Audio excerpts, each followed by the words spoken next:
আল্লাহর কথা থাকবে সবার উপরে। এই জন্য এই যে আমাদের দেশে লেখা হয় লা ইলাহা ইল্লাল্লাহু মুহাম্মাদুর রাসূলুল্লাহ পাশাপাশি, এটাও কোনো হাদিস দ্বারা স্বীকৃত না। এই কালেমাটা 6টি জায়গায় এসেছে বিশ্বনবী সাল্লাল্লাহু আলাইহি ওয়াসাল্লামের জীবনে। বদরের পতাকার ভিতরে এই কালেমাটা ছিল, উহুদের পতাকাতে ছিল, খয়বর দুর্গের পতাকাতে ছিল, বিশ্বনবীর আংটিতে ছিল লা ইলাহা ইল্লাল্লাহু মুহাম্মাদুর রাসূলুল্লাহ। কিন্তু লা ইলাহা ইল্লাল্লাহটা ছিল উপরে, মুহাম্মদ রাসূলুল্লাহ ছিল নিচে। এটা পাশাপাশি ছিল না কখনো।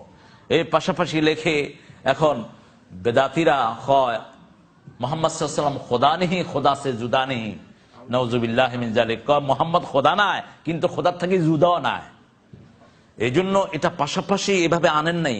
আমাদের মসজিদগুলোর বাহিরে লেখা হয় এক পাশে আল্লাহ এক পাশে মোহাম্মদ, এটাও ঠিক না ইসলামিকলি, এটাও শিরকের ভিতরে পড়ে যাবে। কারণ আল্লাহ যদি আমরা যদি আরবি গ্রামার অনুযায়ী ধরি, আল্লাহ মুবতাদা, রাসূল মুহাম্মদ খবর। আল্লাহ মুবতাদা হয়ে গেল, খবর হয়ে গেল মোহাম্মদ, তাহলে আল্লাহকে আল্লাহ মোহাম্মদ, নাউযুবিল্লাহি মিন যালিক। যে ধারণা বিভিন্ন ফেরকাগুলোর আছে আমাদের দেশে, তা আল্লাহ রাব্বুল আলামিনের কাছে আমরা যে জিনিসটার জন্য সবসময় দোয়া, বিশ্বনবী